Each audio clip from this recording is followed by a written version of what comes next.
My name is Thomas Fields. I work for the Department of Public Works, the trash, sanitation trash. I just got off today. It's like 6 hours nonstop. Nonstop. You would keep it moving 6 hours straight. No breaks, no lunch. Just made it back. We left out early, so we just made it back. I'm preparing to bury my son this weekend, and my son's memorial is from 9 to 9 in Detroit. What up, everybody? It's your boy, Sweet Son Chef. So I just want to get y'all on track for this week. My son, 32 years old, Thomas Fields Jr., Navy vet, chef, strong, 6'5", about 280, healthy, you know, he a diabetic, never selfish. He always wanted somebody to eat healthy. He did a cookbook, so other people that's in the same situation as him, they can take that cookbook and prepare real nice meals without all the sodium and the stuff that can cause you the problems and stuff that you have. And so, man, he just had so much more to give, so much more to give. Live from NPR News in Washington, I'm Corva Coleman. President Trump plans to introduce an economic task force today. He says it'll work to create a plan to reopen the country's economy. He got sick. He was taking care of his mom's. His mom had a fever, and he ended up getting a fever. And we kept telling him to go to the hospital, So they took the test and came back positive. He had the coronavirus. My son's mother, she told me around about like 10 o'clock Sunday. I said, okay, well, keep me updated. Then I get the call like 2:30, 2:40 in the morning. Said my son passed away. The same energy and the same tenacity, and we conquered the day. I laid back down, just looking up at the ceiling, like what I'm gonna do. I don't even know what to do. I don't know what to do. I told my mother, woke my mother up, told her she was hysterical, so her crying and my brother, he crying. I just had to get out the house, so I went on to work.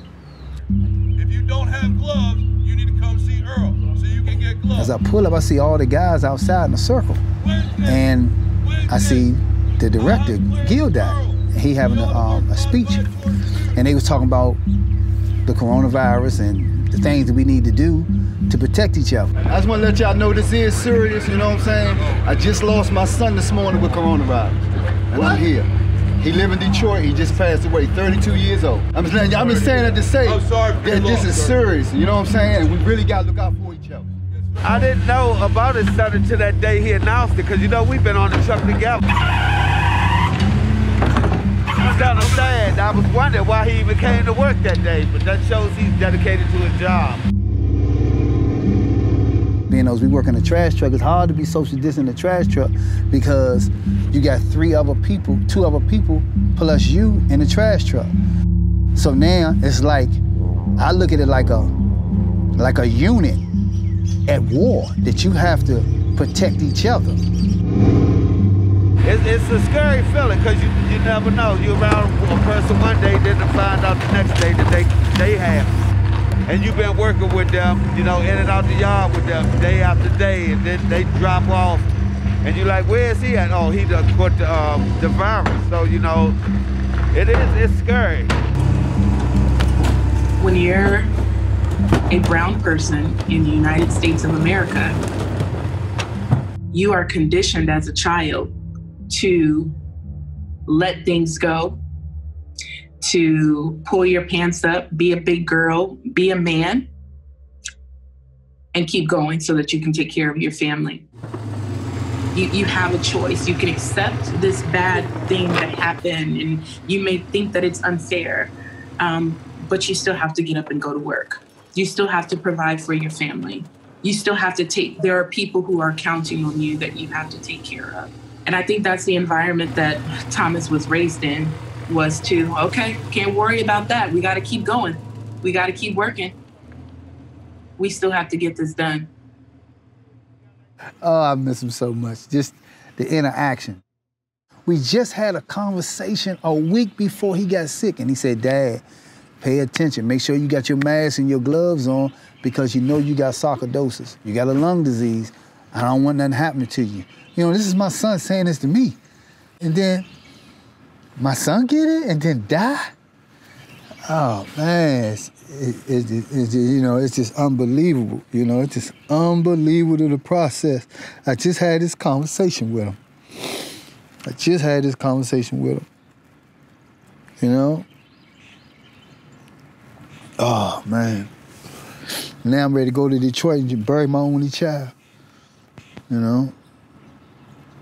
It's gonna be tough.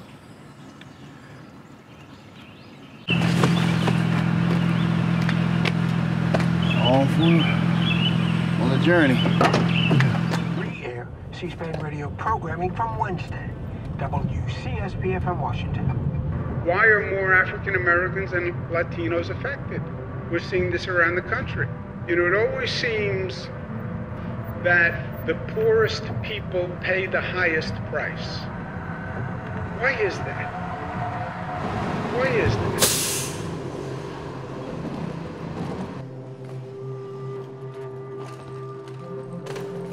Just arrived at Reagan National. About to start my journey and put my son to rest. It's early in the morning.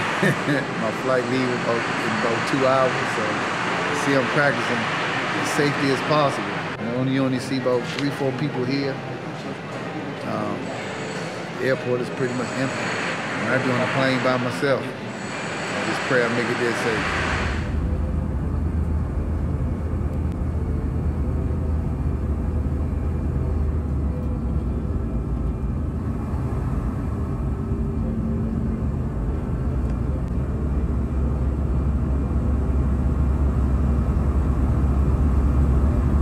Okay, so I'm in Detroit right now. When I got here and I started driving on the streets and I seen that it felt like to me, Thomas died and the city died with him. At the light, turn right onto Cass Avenue, then turn right onto 4th Street West. To imagine the loss of a person like him that was so good to people, that was so good-hearted, so warm-hearted, so loving, so compassionate, so considerate. He's a rare entity, and to me, he's like a piece of art. And for him to pass away at such a young age, with so much life inside of him, I think that's really, really painful for Thomas Sr., and he wishes that it was him.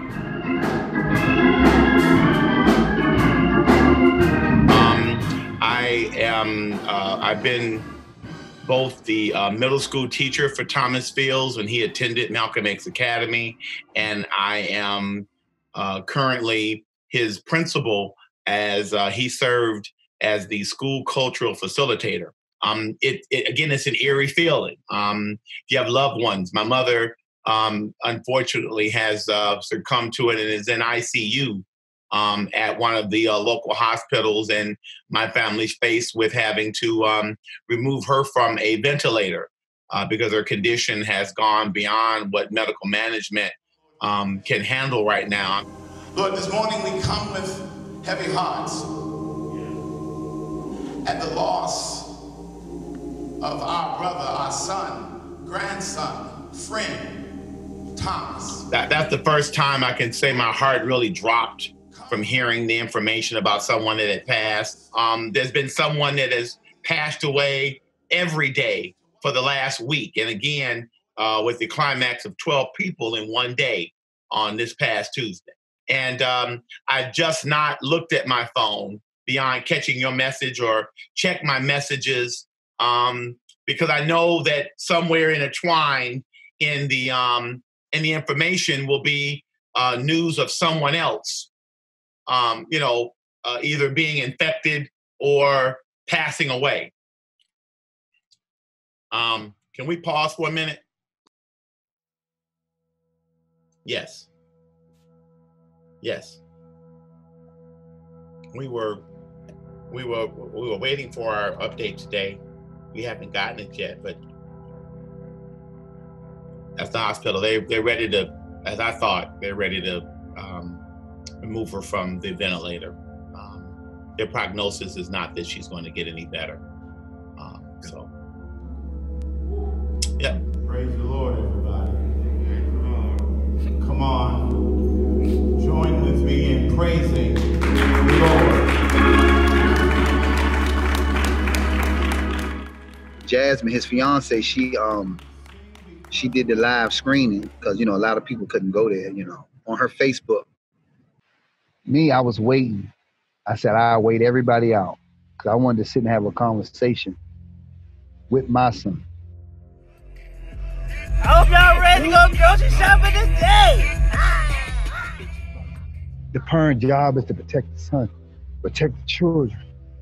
So a part of me, you know, like, sometimes I'll be feeling like, dang, did I do enough? You know? Yeah. And that's what I was telling him, like, man, I hope you don't feel like I failed you. I'm not being able to protect you, you know? But I know that God makes his decisions and we got to live with it. It was just, you know, just sitting there with him and just not having that feedback like we used to have, just sit there just talking. You know, that was the hard part, you know, just better to sit with him without being disturbed or somebody coming to say, it's gonna be okay. It's not. Oh, you lose your only job, it's not gonna be okay. And that's why I came to the airport. My flight was late. I just want to get out of Detroit. I just want to get out of here. You know, I can't take him with me. Dang. It just takes so much.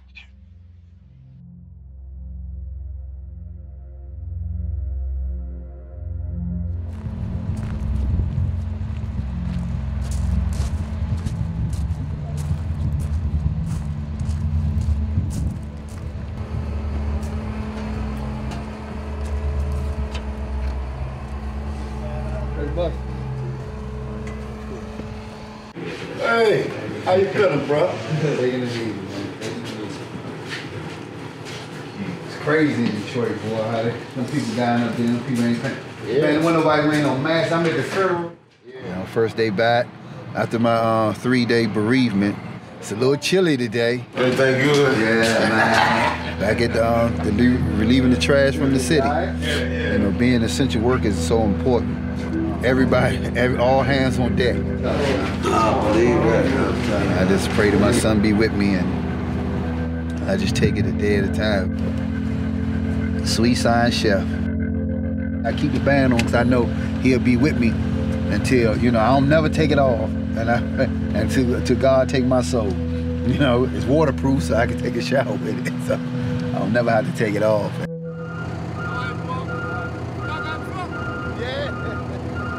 When I'm on the trash truck, he just come to my head. And you know, you're on the side of that trash truck, you just lean your head back and be like, all right, Slim, I hear you.